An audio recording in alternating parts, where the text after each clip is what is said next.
بسم اللہ الرحمن الرحیم یسألونک عن ذی القرنین۔ میں نے بتایا تھا کہ نبی صلی اللہ علیہ وسلم کے دلائل میں ہے یہ واقعہ، یہودیوں نے آپ سے پوچھا کہ ذوالقرنین کے بارے میں بتائیے۔ ذوالقرنین وہ تھے تاریخ بادشاہ تھے جنہوں نے پوری دنیا کو فتح کیا اور اللہ کے دین میں غالب کیا۔ پیغمبر تھے یا راجہ تھے، پیغمبر نہیں تھے، لیکن اگر پیغمبر تھے تو ہمارا ایمان تمام پیغمبروں پہ ایمان لاتے ہیں۔ بعض ایسے ہیں جن کے بارے میں قرآن نے بتا دیا کہ اللہ کے بعض ایسے بارے میں بہم رکھے۔ تو ان کی وجہ میں نے بتا دی تھی کہ سین کو کنارے کو زمین کے دونوں کناروں کو فتح کیا انہوں نے۔ تو ان کی تاریخ مس ہو چکی تھی، لیکن ایک اللہ والے گزرے تھے، بادشاہ گزرے تھے اس وقت کی آباد دنیا میں انہوں نے اللہ بلند کیا۔ تو اس لیے نبی صلی اللہ علیہ وسلم سے ان کے بارے میں پوچھا گیا، ان کے بارے میں کیا جاتائیے، اگر آپ سچے پیغمبر کو پتہ ہونا چاہیے۔ تو وہی نازل ہوئی نبی صلی اللہ علیہ وسلم پر، اور یہ واقعہ اللہ تعالیٰ نے نبی صلی اللہ علیہ وسلم کو بتایا۔ یہ آپ سے ذوالقرنین کے بارے میں پوچھ رہے ہیں، آپ کے بارے میں تذکرہ کرنا۔ ان کی تاریخ کیا ہے، اس بارے میں ہمارے پاس قرآن میں واضح بات نہیں ملتی۔ تاریخی روایات ہیں، اور میں ویسے بھی کوشش کرتا ہوں کہ ان کے لیکچر میں قرآن اتنا فوکس کروں کہ بس قرآن آپ کی سنانا ہے۔ باقی آپ سرچ کر سکتے ہیں، کتابوں میں بہت کچھ کہا گیا ہے، لیکن اتنی بات قرآن سے پتہ چلتی ہے یہ نبی صلی اللہ علیہ وسلم قریب کا بہت زیادہ پرانا نہیں۔ اور یہ قرآن میں اشارہ ایسے بھی ہے کہ مشرقی طرف بھی گئے، بالکل مشرقی حصہ جہاں آبادی ختم ہو رہی ہے، یوں کہہ سکتے ہیں کہ آبادی جہاں سے شروع ہو رہی ہے، اور بالکل زمین کے مغربی گئے جہاں آبادی ختم ہے، اور شمال کے حصے میں بھی گئے جہاں شمال میں آبادی۔ تو اس سے جنوب جو تھا نا اس کا تذکرہ نہیں، ساؤتھ کا تذکرہ نہیں۔ وجہ اس کی ہے دنیا میں بہت بعد میں آبادی۔ آپ دیکھ لیجیے ممالک جو آتا ہے، آسٹریلیا ہے یا ایکویٹر کے اس طرف علاقے ہیں، لیفٹ سائڈ پہ، یعنی اگر آپ مغرب کی طرف کھڑے ہو ایکویٹر کے لیفٹ سائڈ پہ علاقہ وہ افریقہ اور آسٹریلیا۔ تو افریقہ میں بھی آبادی بہت کم ہے۔ ایسا معلوم ہوتا ہے اس وقت ساؤتھ میں آبادی تھی، تبھی ذوالقرنین مشرقی کی طرف گئے اور ویسٹ کے انتہا میں گئے اور ساؤتھ کی طرف۔ یہ تین جگہیں جہاں پہلے آبادی یہی ہوئی۔ آسٹریلیا تو دریا بہت۔ تو ان ملکوں میں ذوالقرنین یہ تین جگہوں پہ ذوالقرنین تین جگہوں پہ بہت زیادہ آبادی تھی۔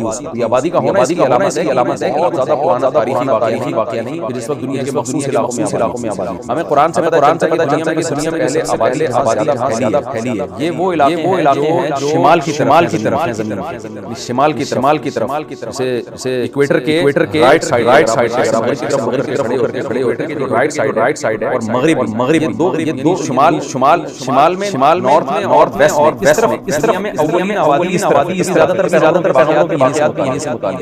اور یہاں جو قدیم تہذیب اور جو قدیم آبادی کی آثار بھی یہیں سے زیادہ ملتے۔ تو اتنی بات ثابت ہے کہ ظاہر ہے کہ پرانا واقعہ نہیں ہے۔ نبی صلی اللہ علیہ وسلم کے غریب کا واقعہ کم سے کم یہودیوں یعنی حضرت ابراہیم علیہ السلام میں آنے کے بعد کا بہت بڑی آبادیوں کی حکومت تھی۔ تو اسی دور کے کوئی یہ بادشاہ جنہوں نے بھی بہت بڑا علاقہ فتح کیا۔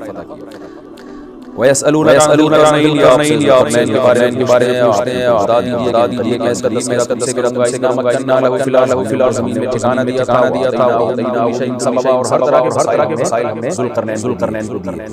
فَأَتْبَعَ سَبَبًا، راستوں میں اختیار کیا، اختیار کر کے جہاد کیا اللہ کے راستہ۔ اذا بلغ مغرب الشمس، جب سورج غروب ہونے کی جگہ وجدها تغفی عین، اس کو سیاہ پانی میں ہوتے ہوئے پایا۔ مغرب شمس کا مطلب ظاہر ہے جہاں ہوتا ہے وہاں تو دنیا میں سکتا ہے، گول ہی رہے گا، جگہ سورج غروب ہو رہا ہوتا ہے۔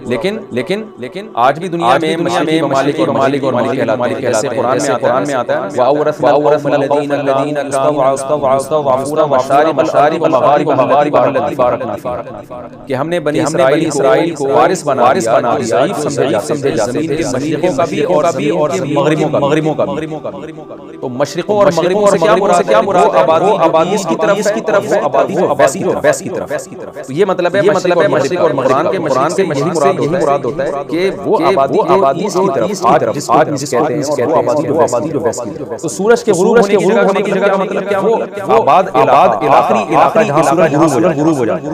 جب ہم زمین کے بیچ میں کھڑے ہوتے ہیں ویسٹ کا علاقہ ہے. اس کے بعد پھر آبادی نہیں. مغرب الشمس سے مراد ہے. وجدها فی عین یہاں تو علاقے فتح چلے جا رہے ہیں. آبادی ختم ہو گئی. تو آپ نے سورج کو پایا محسوس کیا کہ وہ عین چشمے کو بھی کہتا ہے, پانی کو بھی کہتا ہے, سمندر کو بھی کہتے ہیں. اصل اطلاق چشمے پر لیکن اس کا عربی لغت میں ہی ہر طرح کے پانی پر بھی اس کا اطلاق ہوتا ہے. تو زیادہ تر مفسرین اس طرف سے مراد سمندر میں ڈوبتا ہوا. مطلب یہ کہ آگے آبادی ختم ہو رہی تھی اور آپ مزید آگے جا نہیں سکتے. تو آپ نے اس کو حمیہ سے نکلا. کوئلے کو گرم کوئلہ سیاہ. تو حمیہ سیاہی والا یعنی سیاہی والا پانی. اس سیاہی والے پانی سے بلیک کلر مراد ہو سکتا ہے. یہ کیچڑ پہ بھی اس کا اطلاق ہوتا ہے. مٹی کے ساتھ جب ملا ہوا ہوتا ہے پانی سیاہ نظر آتا ہے. اور اس سے مراد یہ سیاہ کا اطلاق عربی میں جو بھی گہرا ہوگا نا اس کو بھی عربی میں سودا کہا جاتا ہے. تو اس پر بھی اطلاق. خلاصہ یہ نکلے گا کہ جب وہ پانی ڈوب رہا پانی کا رنگ گہرا تھا. اب اس کی بہت ساری تفسیریں کہ کیا مراد. اللہ عالم. مغرب جائے پر سرچ کرے اور دیکھے تب بہرحال انسان کو ایسے ہی لگتا ہے جب وہ سمندر کے کنارے کھڑا ہو پانی سمندر میں ڈوب رہا ہو.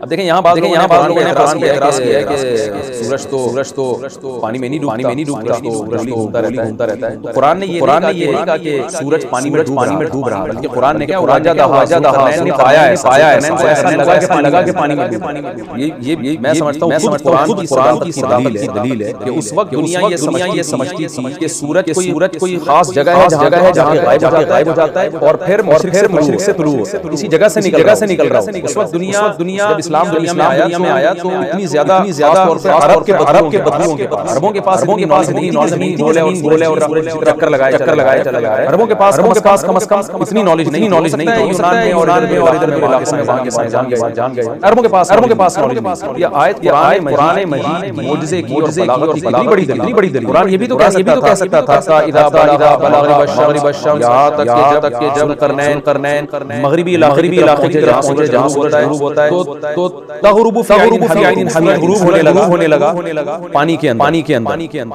وجدہ کا قرآن نہ لے کر قرآن کی آیت سائنس بالکل خلاف. عرب تو مان لیتے کہ سورج غروب ہوتا ہے سمندر کے اندر, لیکن یہ سائنس کو غلط ثابت کر دیتی ہے آج کے دور. قرآن نے وقت بھی جو ایکسپلین کیا ہے سائنس کو, انہوں نے یہ رعایت کل 1400 سال کے بعد جان کسی سائنٹسٹ بھی نہیں ہوگا. اس لیے قرآن نے الفاظ وجدہ ذوالقرنین کو ایسا لگا کہ وہ پانی میں ڈوب رہا. آپ آج بھی ساحل کھڑے ہوتے ہیں مغرب کی طرف تو آپ کو ایسا لگتا ہے کہ پانی کے اندر ڈوب رہا ہے. تو آپ دیکھیں کہ اگر نبی صلی اللہ علیہ وسلم نہ ہوتے تو آپ یہ آیت پڑھ دیتے سورج پانی میں ڈوب رہا تھا. لیکن صلی اللہ علیہ وسلم اللہ کی طرف سے کلام نازل ہوا اور اللہ کو علم یہ بات پانی میں ڈوبتا ہے. اللہ تعالی نے فرما دیا قرنین کو ایسا لگا غروب ہو رہا ہے. وجدہ قوما, وہاں مغرب مغرب کی جانب قوم کو پایا. لوگ آباد تھے وہاں پہ. قلنا یا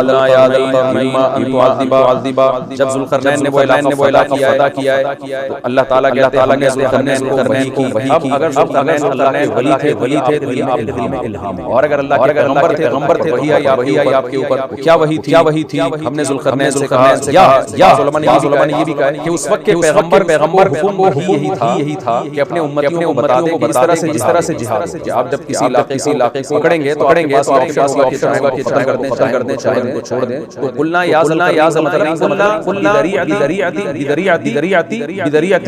نبی, ہم نے نبی کے ذریعے جو بھی نبی تعلیمات جیسے آج ہم سے کہتے ہیں کہ اللہ تمہیں کہہ رہا ہے کہ نمازیں پڑھو. کہہ سکتا ہے اللہ نہیں کہہ رہا. ہم کہیں گے اللہ پیغمبر کے ذریعے آپ سے حدیث آپ کے پاس موجود ہے. تو حضرت ذوالقرنین کو یا تو اللہ نے ڈائریکٹ وحی الہام کیا یا کہ پیغمبر کی تعلیمات قرنین کے پاس پہنچی تھی. وہ تعلیمات یہی تھی کہ جو قوم پکڑی ہے گرفتار ہوئے ہیں جو علاقہ فتح ہوا ہے صاحب ان دو میں سے ایک معاملہ کیا ہے اما ان تعذب القرنین یا عذاب دے واما تخذ فیہ حسنا یا آپ کے پاس یہ بھی آپشن ہے کہ آپ ان کے ساتھ اچھا ان کو چھوڑ دیں تو آپ کے پاس دونوں آپشن ہیں جو چاہیں آپ کریں قال ام ظلم فسوف نعذبه حضرت ذوالقرنین نے فرمایا جو ظالم ہوگا ہم اس کو سزا دیں گے ثم يرد الى ربه پھر وہ لوٹایا جائے گا کی طرف آخرت میں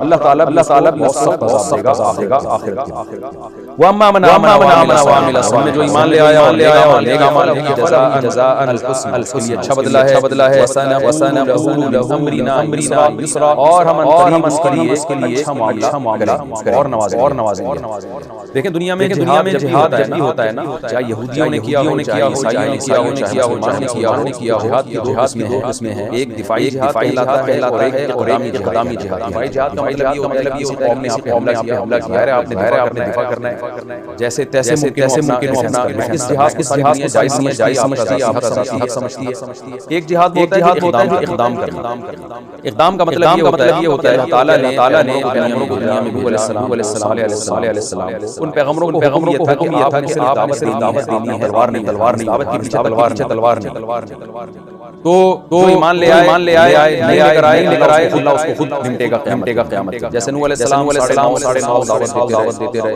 40-50 لوگ ایمان لے کر آئے باقیوں کو اللہ نے تباہ کر دیا صالح علیہ السلام دعوت دیتے رہے ابراہیم علیہ السلام دعوت دیتے رہے اور ہود علیہ السلام ابراہیم علیہ السلام لوط علیہ السلام دعوت دیتے رہے ان تمام پیغمبروں کی دعوت تلوار نہیں حضرت موسیٰ علیہ السلام کی دعوت دیتے رہے تلوار نہیں لیکن جب فرعون تباہ و برباد ہو گیا غرق ہو گیا پھر موسیٰ علیہ السلام کے پاس ریاست آئی چھوٹی سی پھر موسیٰ علیہ السلام کو اللہ نے حکم دیا کہ آپ تلوار لے کے جہاد کریں تو ہم پچھلی امتوں میں دیکھتے ہیں جہاد کا حکم ہمیں نہیں ملتا لیکن ہم موسیٰ علیہ السلام قرآن میں اگر ہم دیکھیں موسیٰ علیہ السلام کے دور سے ہمیں لگتا ہے کہ باقاعدہ تلوار کا تذکرہ ملتا ہے کہ اللہ تعالیٰ نے حکم دیا کہ اپنی قوم کو کہیں عمالقہ پہ آ جا کے لڑائی کریں مشہور واقعہ ہے کہ ہم سے لڑا جاتا ہے جس پہ ان کو سزا ملی ہے اور 40 سال دھکے کھاتے ہیں تو وہاں قوم عمالقہ نہیں کیا تھا موسیٰ علیہ السلام حکم تھا کہ آپ نے ان کے اوپر حملہ کیا اس کے بعد سلیمان علیہ السلام کی تاریخ ہے داؤد علیہ السلام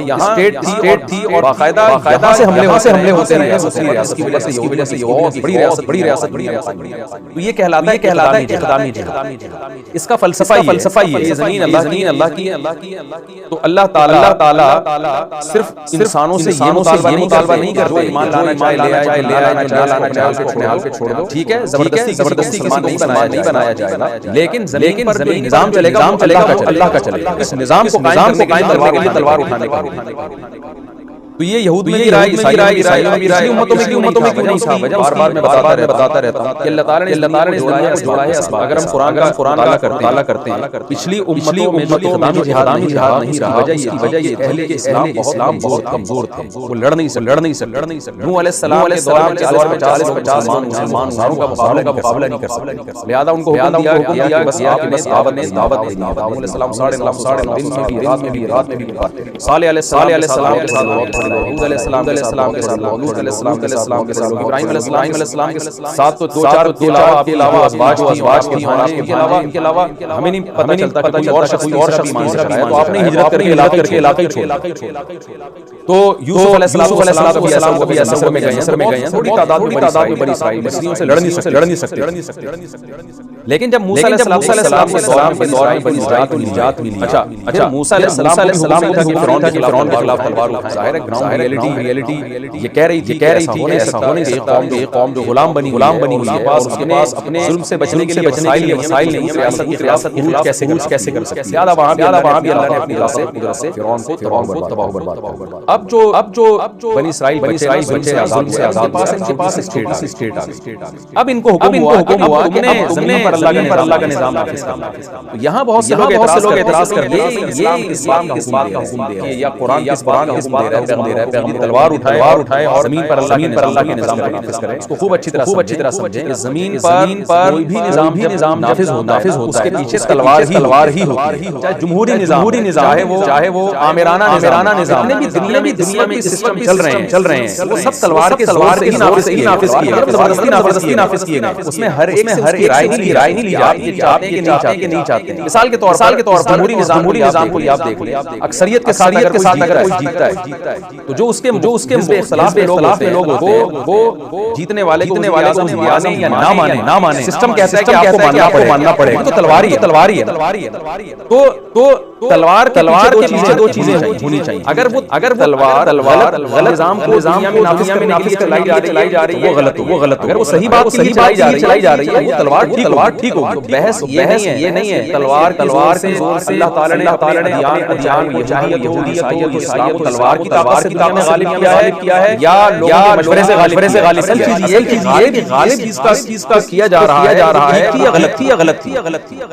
دیکھیں اگر میں تلوار اٹھاتا ہوں چوروں کا خاتمہ کر دیتا ہوں تو یہ نہیں کہا جائے کہ تلوار کے ذریعے دنیا سے چوری کو ختم کیا جائے. تلوار کے ذریعے ایک اچھا کام قاتلوں چوروں اور ڈاکوؤں کا خاتمہ کیا. تو یہ خوب سمجھ لیں اسلام میں آیا اس سے پہلے دنیا میں آئی.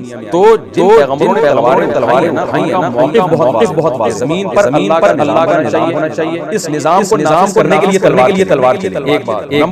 نمبر دو کہ ہم جس نظام کو اللہ کا نظام کہہ رہے ہیں اس نظام کے اللہ کے نظام ہمارے پاس دلائل. ایک آدمی تلوار اٹھاتا ہے وہ کہتا ہے کہ میں اللہ کے نظام کو دنیا میں نافذ کرنے کے لیے یہ کام کرنا ہوں لیکن اس کے پاس دلیل نہیں ہے کہ میرا اللہ کا نظام وہ بھی غلط. دیکھیں یہاں تین اسٹیپ ہیں خوب اچھی طرح سمجھیں. تین اسٹیپ ہیں اس کو ہمیشہ کے لیے اسلامی جہاد کا فلسفہ آپ کے دماغ میں بیٹھ جائے. جب آپ تلوار نمبر ایک آپ جس سسٹم کو غالب کرنے کی بات کر رہے ہو تلوار کی طاقت سے پہلی بات وہ سسٹم ٹھیک ہونا چاہیے. ایک غلط چیز کو دنیا میں آپ تلوار کے ذریعے نافذ نہیں کر سکتے. نمبر دو اس کے ٹھیک ہونے پر آپ کے پاس دلائل ہو. دو اور دو چار کی طرح دلائل ہو. یہ دنیا میں نافذ کر رہا ہوں جیسے کوئی کرپشن کے خلاف جہاد کرتا ہے. ساری دنیا مانتی ہے کہ کرپشن غلط. یعنی یہ اتنا واضح آپ کا دعویٰ ہونا چاہیے. تیسری چیز اسباب اور وسائل بھی ہوں کہ اسباب اور وسائل دنیا میں آپ فتح بھی حاصل کر سکتے. تین شرطیں کسی تحریک نظام میں پائی جائیں گی.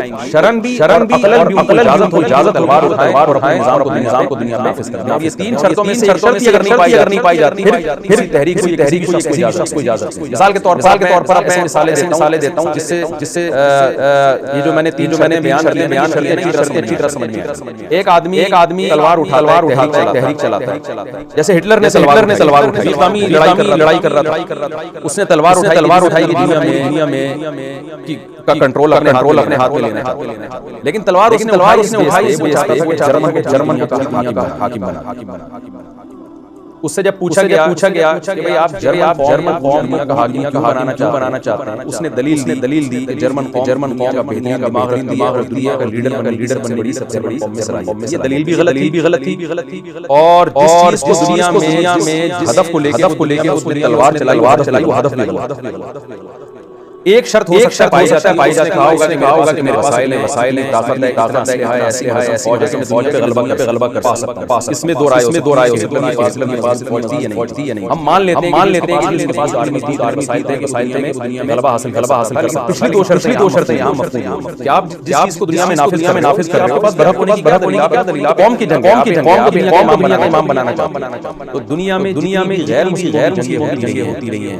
یا تو ان میں دو شرطیں لازمی نہ ان کے پاس کوئی ہدف ہوتا ہے صحیح. ہدف کیا ہوتا ہے دنیا کے وسائل کا قبضہ کرنا اور نہ اس کے صحیح ہونے کی کوئی واضح دلیل. جبکہ اسلامی جنگوں کی جنگیں رہی جنگوں کے پیچھے دعویٰ بھی درست ہوتا ہے کہ پاس دعوے کی دلیل بھی بہت واضح ہوتی ہے. تیسری شرط میں اختلاف ہو سکتا ہے کہ پاور ہے. تو جتنی بھی جنگیں دنیا میں ہوئی ہیں جو مذہب کے نام سے جنگیں اگر ان جنگوں میں جنگوں میں مذہب ٹھیک تھا اور جو مذہب کے جنگ کرنے والے لوگوں کے پاس مذہب کے برحق ہونے کے دلائل چار کی طرف واضح تھے، ان کے پاس اتنی طاقت بھی تھی کہ لڑائی کے بعد فساد برائے فساد میں بلکہ وہ قبضہ کر لیں گے. پھر ایسی جنگ بالکل جائز کوئی عقل مند نہیں کہہ سکتا. تو یہ جہاد ہے، اسلام میں بھی رہا ہے اور بار بار یہ بات کہتا ہوں.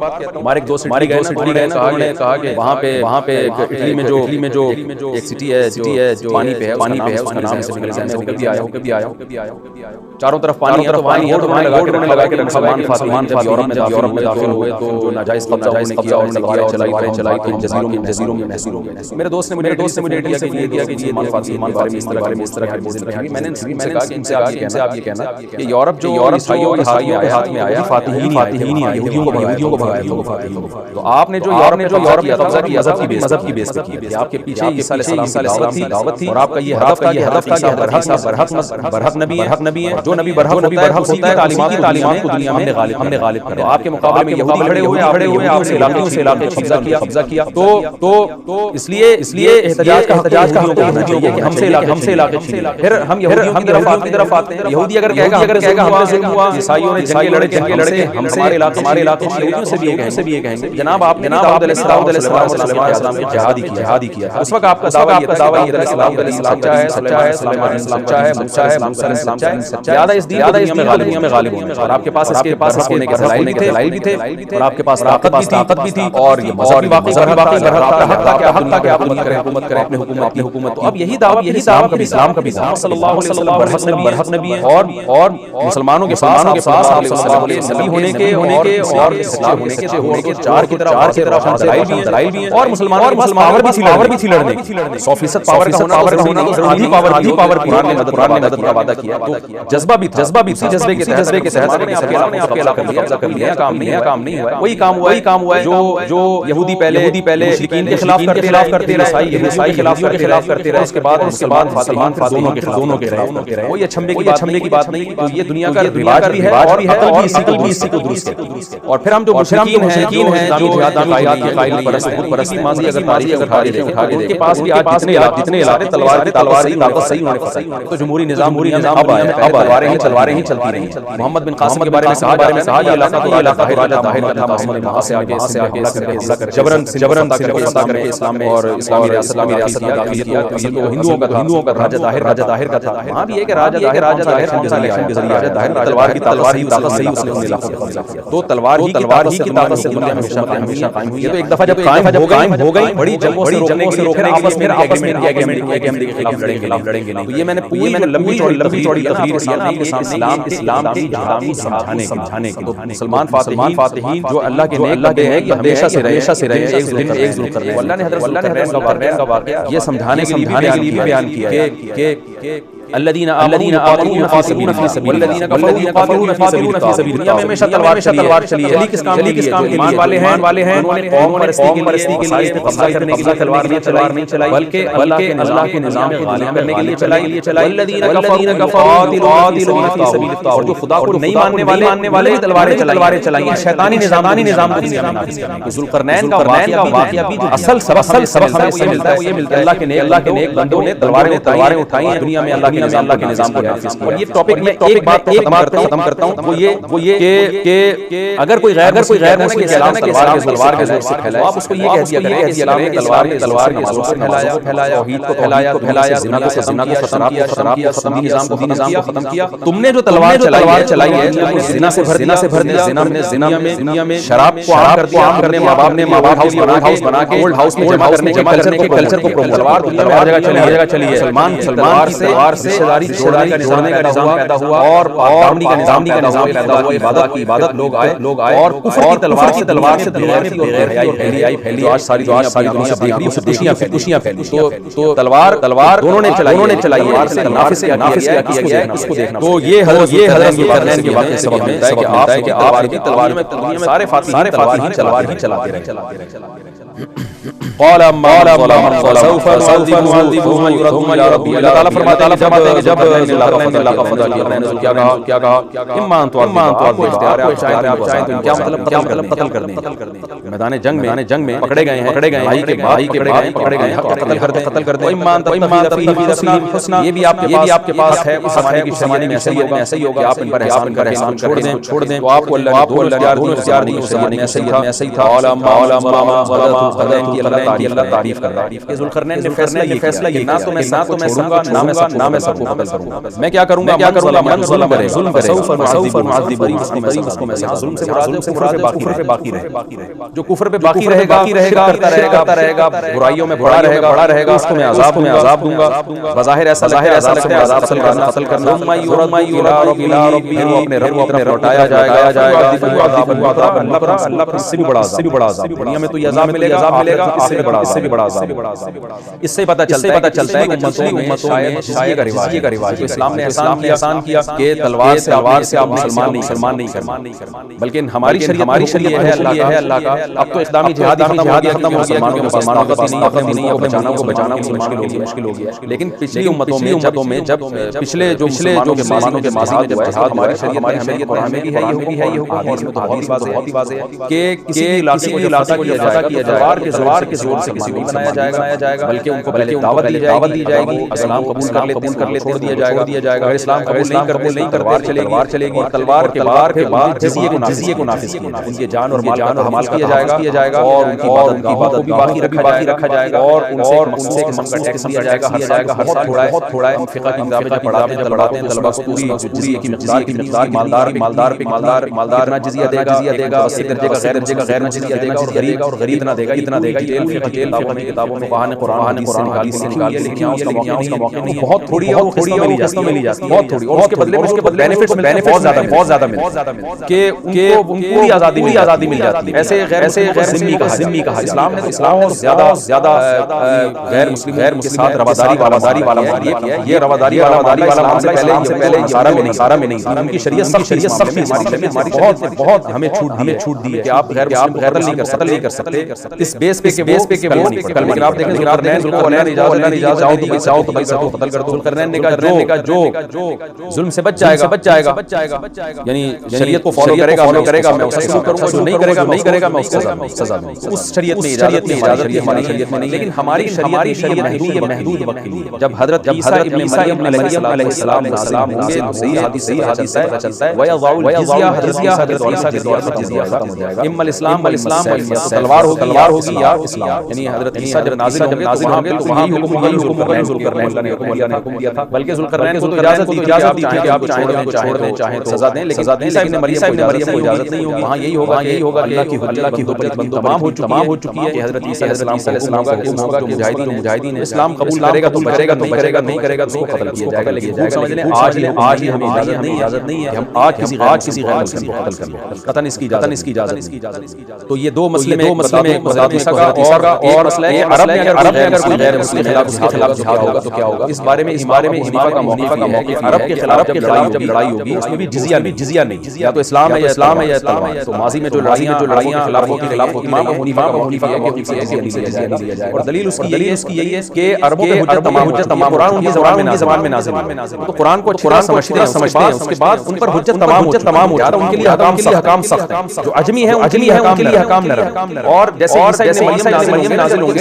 اسلام کے سچے ہونے کے دلائل دنیا میں واضح ہو چکے ہوں گے قرآن کہتا ہے برہم ہونے کے دلائل کو دکھاتے رہیں گے دور میں 2 اور 2 4 کی طرح واضح ہو چکا ہوگا اسلام اور اسلام کی دعوت پور طریقے سے ہوتی ہے کہ اللہ کی لوگوں پہ تمام ہو پھر کوئی یہ کہے کہ اسلام نہیں آرام نہیں آ رہا اس کا مطلب بہت زیادہ دھرم اور زیادہ حکم سخت ہو جائے گا اسلام یا تیسرا آپشن جزیے کا آپ کے پاس لیکن عیسیٰ ابن مریم کے آنے سے پہلے عربوں کے بارے میں حکم ہے اسلام و امت سے لیکن اختلافی مسئلہ نے بتایا باقی تینوں اس کے قائل عربوں سے بھی جزیہ لیا جائے لیکن امام حنیفہ کہتے ہیں عربوں کی حجت تمام ہو چکی ہے ان کے الگ دلائل ہیں جانے کا زیادہ فائدہ نہیں اور ویسے بھی آج جہاد ہے نہیں جیل میں جب عیسیٰ علیہ السلام کے دور میں اسلامی جہاد شروع ہوگا جزیہ کے حکام اللہ کرے کہ مسلمانوں کی طاقت آ جائے خلافت قائم ہو جائے صدقہ نازل جیسے ہوا کرتی تھی، یہ تو اب اللہ کی مرضی ہے۔ میرا مقصد صرف احکام بیان تو اس وقت بھی جو ہے نا حجت تمام ہو چکی ہوگی، اس لہذا اسلام یا سلام تو یہاں کرنے کیا فرمایا، چاہے تو قتل کر دیں، چاہے تو کریں، حد کریں، کرنے کا کرے گا قتل کر اللہ، پھر اللہ عذاب دے گا، صالحا فلہ جزاء، ایمان لا کے نیک اعمال کرے گا، اس کا بدلہ دوں گا، اور سنقول له من امرنا یسرا، اس کے ساتھ میں اچھا معاملہ کروں، ثم فتح کر کے اپنے نائب بٹھا کے حکومت قائم کر کے ظلم کرنے وہاں سے نکلے، حتی اذا مطلع پھر زمین کے مشرق کی طرف سفر، یہاں تک کہ مطلع الشمس شروع ہوتا ہے انتہائی آبادی سفر والے زمانے میں دیکھیں تو وہاں پہنچے، وجدها علی قوم، سورج کو دیکھا کیسے قوم ہو رہا ہے، لم نجعل لهم سترا، کہ ہم نے اس قوم اور سورج کے درمیان کوئی آڑ نہیں رکھی، آڑ نہ ہونے کا مطلب یہ میدان میں وہ لوگ رہتے تھے، اور ایسے دیہاتی قسم کے لوگ تھے، گھر بنانا بھی نہیں جانتے، دھوپ میں پڑے رہتے تھے، اس ٹائم کی قوم تھی۔ کذالک اللہ فرماتا ہے اسی طرح معاملہ، ہم جو ظلم کرنے کا بیان کر رہے ہیں بالکل اسی طرح، یہ بلاغت ہے قرآن کی۔ ایک اشکال ہوتا ہے نا ہائی مغربی فتح کرنے کے بعد، ہائی مغربی علاقے کو فتح کرنے کے دور میں آپ کے پاس سواریاں نہیں، ہوائی جہاز نہیں، ہائی مشرقی سے پہنچے کیسے؟ تو اللہ فرماتا ہے کذالک جیسا بیان کر وسائل دیے پہنچ گئے وہ، وقد احطنا بما عطا کیا ان کے ارد گرد جو کچھ بھی تھا، احاطہ کیا ہوا تھا، خبر کے یعنی ہمیں خبر ضرور کرنے ان کی معاملے، ثم اتبع سببا، اس کے بعد پھر آپ نے راستے کو فالو کیا، حتی اذا بلغ بین السدین، قرآن بیان نہیں کر رہا کہ کس سمت میں گئے، لیکن جمہور مفسرین اس سے مراد ہے شمال کے